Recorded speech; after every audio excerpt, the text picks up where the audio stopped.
Panganjali. Om Swastiastu. Halo semua. Pada kesempatan kali ini, kami akan membahas materi fisika, yaitu gelombang elektromagnetik. Sebelum itu, izinkan kami memperkenalkan diri terlebih dahulu. Perkenalkan, nama saya Igusti Agung Raja Tripayana, nomor absen 7. Perkenalkan, saya Niputu Beros Panjani, nomor absen 32. Perkenalkan, nama saya Ida Yuresti Cahaya Utami Manawaba, nomor absen 21. Perkenalkan, nama saya IKD Arya Widananta, nomor absen 11. Perkenalkan, nama saya Kada Satria Siliwada, nomor absen 12. Perkenalkan, nama saya Imadi Sudara Negara, absen 15. Baik, pembahasan pertama adalah proses terjadinya gelombang elektromagnetik. Gelombang elektromagnetik adalah gelombang yang dihasilkan dari perambatan medan listrik dan medan magnet yang saling tegak lurus melewati ruang. Teori gelombang elektromagnetik pertama kali dikemukakan oleh James Clerk Maxwell pada tahun 1865 dengan hipotesisnya bahwa perubahan medan magnet dapat menimbulkan medan listrik.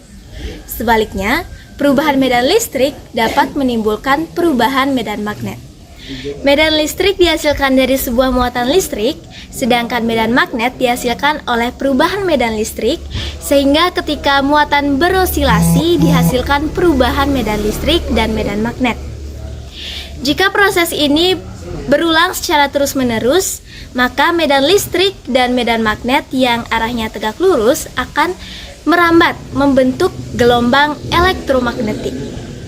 Besar medan listrik dan medan magnet yang dihasilkan dipengaruhi oleh besar arus listrik dari sumber tegangan.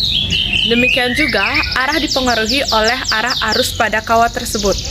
Jika tiang pemancar diberi arus bolak-balik dengan persamaan sinusoidal, maka besaran medan magnet dan medan listrik berupa fungsi sinusoidal. Perubahan arus listrik ini menghasilkan medan magnet. Besaran medan magnet ditentukan oleh besaran dan arah arus listrik, sehingga ketika ada perubahan arus, medan magnet juga mengalami perubahan. Bentuk persamaan sederhana medan listrik yaitu E dan medan magnet yaitu B. Dari gelombang elektromagnetik dapat dinyatakan menggunakan fungsi sinusoidal, sinus atau kosinus, misalnya E sama dengan E max sin omega T plus minus Kx, B sama dengan B max sin omega T plus minus Kx. Baik, sifat-sifat gelombang elektromagnetik yang pertama yaitu perubahan medan listrik dan medan magnet terjadi pada saat yang sama. Dan yang kedua merupakan gelombang transversal, yaitu arah getar tegak lurus dengan arah perambatannya. Dan yang ketiga, tidak dipengaruhi oleh medan listrik dan medan magnet karena tidak memiliki muatan. Dan yang keempat, dapat mengalami peristiwa pemantulan, pembiasan, lenturan, difraksi, interferensi, dan polarisasi. Dan yang kelima, dapat merambat tanpa medium atau melalui ruang hampa dengan kelajuan 3 dikali 10 pangkat 8 meter per second. Oke, selanjutnya saya akan menjelaskan spektrum. Spektrum gelombang elektromagnetik adalah rentang frekuensi gelombang elektromagnetik dalam semua radiasi elektromagnetik. Selanjutnya, spektrum gelombang elektromagnetik dapat dibedakan dalam panjang gelombang, frekuensi, dan energi foton, energi cahaya. Urutan spektrum gelombang elektromagnetik. Ramin Tauli XY. Ra sama dengan gelombang radio, M gelombang mikro, in sinar inframerah, Ta sinar tampak, merah, jingga, kuning, hijau, biru, nila, ungu. Yang kelima ada ULI, yaitu sinar ultraviolet, dan 6 X sinar X dan Y sinar Y. Dari atas ke bawah panjang gelombang lambda berkurang, frekuensi F bertambah, energi E bertambah cepat, rambat sama C sama dengan 3x 10 derajat M per S. Cahaya tampak merupakan spektrum gelombang elektromagnetik yang dapat dilihat mata. Cahaya tampak dimisikan oleh benda panas seperti matahari dan filamen lampu. Cahaya tampak mulai dari sinar merah dengan panjang gelombang terpanjang sampai sinar ungu dengan panjang gelombang terpendek. Panjang gelombangnya antara 400 nm sampai 750 nm. Sinar merah, ungu, dan cahaya tampak lainnya dikenal dengan cahaya monokromatik, yaitu cahaya yang hanya memiliki satu warna atau satu panjang gelombang. Contoh terjadi pada peristiwa pembentukan pelangi dan penguraian cahaya matahari oleh prisma kaca. Hasil penguraian cahaya matahari pada prisma tidak hanya menghasilkan cahaya tampak, namun juga gelombang elektromagnetik lainnya yang tidak terlihat seperti inframerah.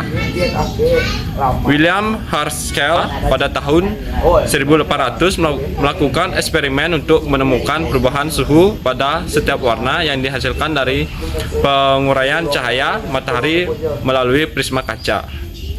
Herschel menemukan cahaya yang tidak terlihat di samping cahaya merah memiliki perubahan suhu tertinggi.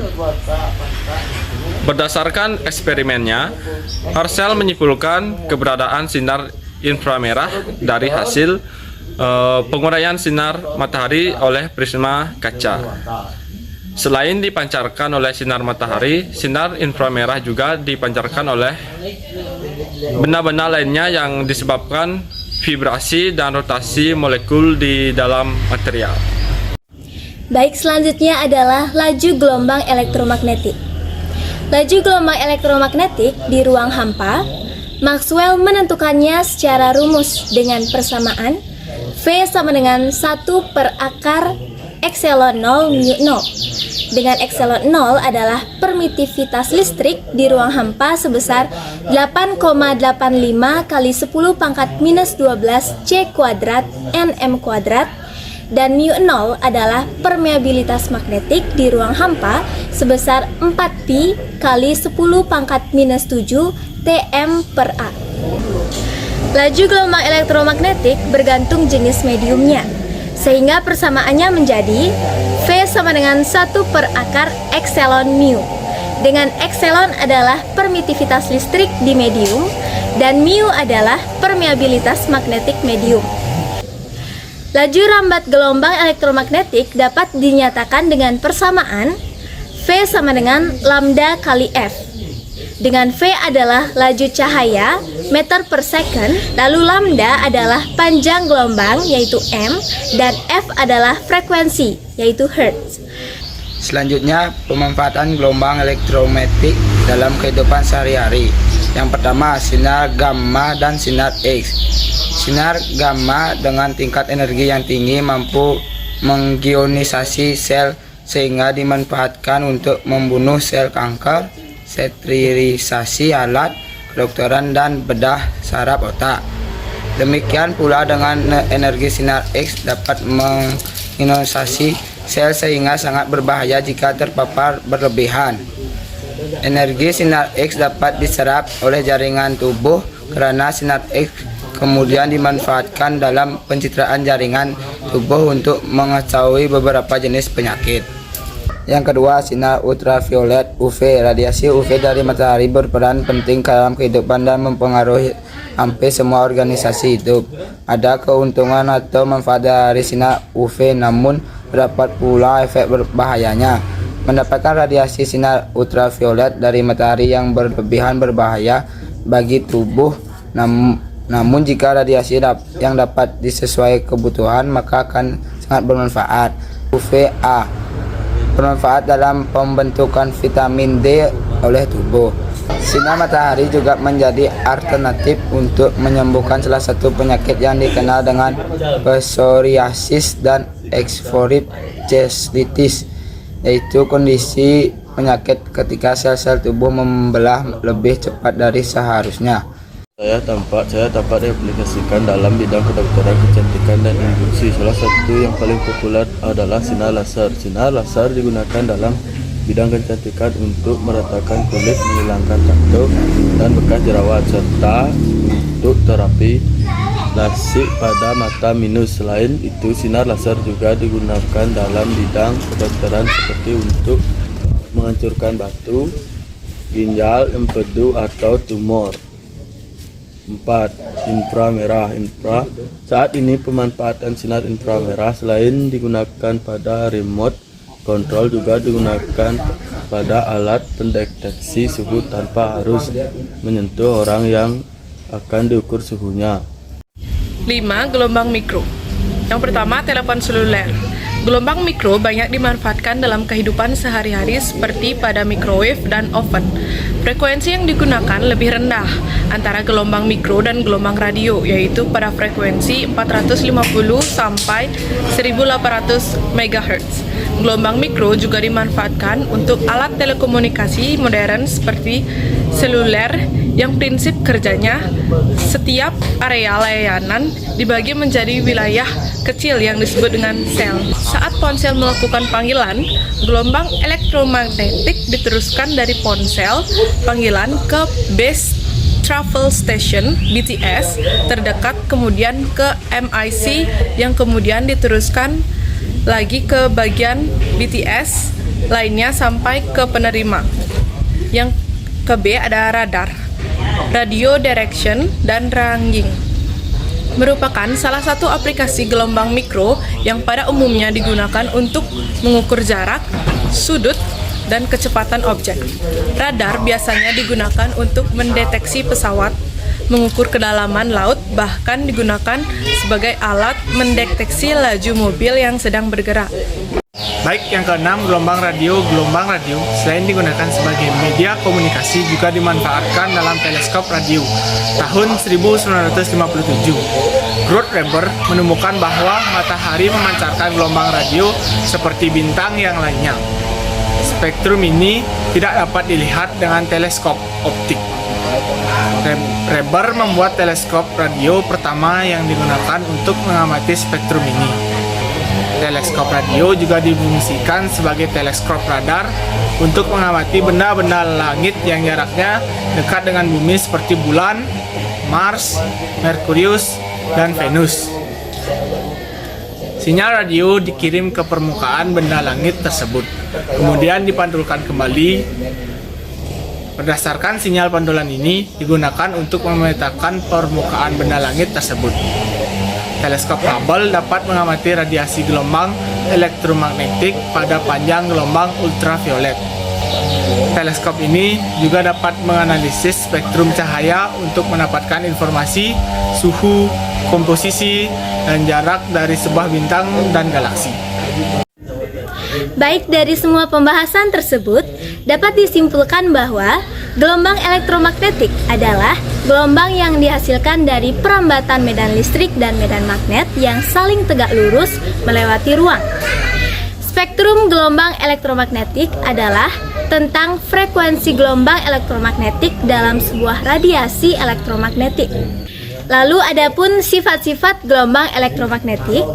Yang pertama adalah perubahan medan listrik dan medan magnet terjadi pada saat yang sama, merupakan gelombang transversal, yaitu arah getar tegak lurus dengan arah perambatannya. Tidak dipengaruhi oleh medan listrik dan medan magnet karena tidak memiliki muatan.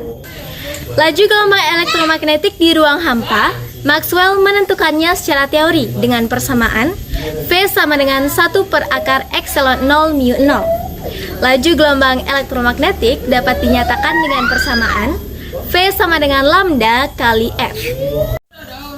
Banyak sekali pemanfaatan gelombang elektromagnetik dalam kehidupan sehari-hari.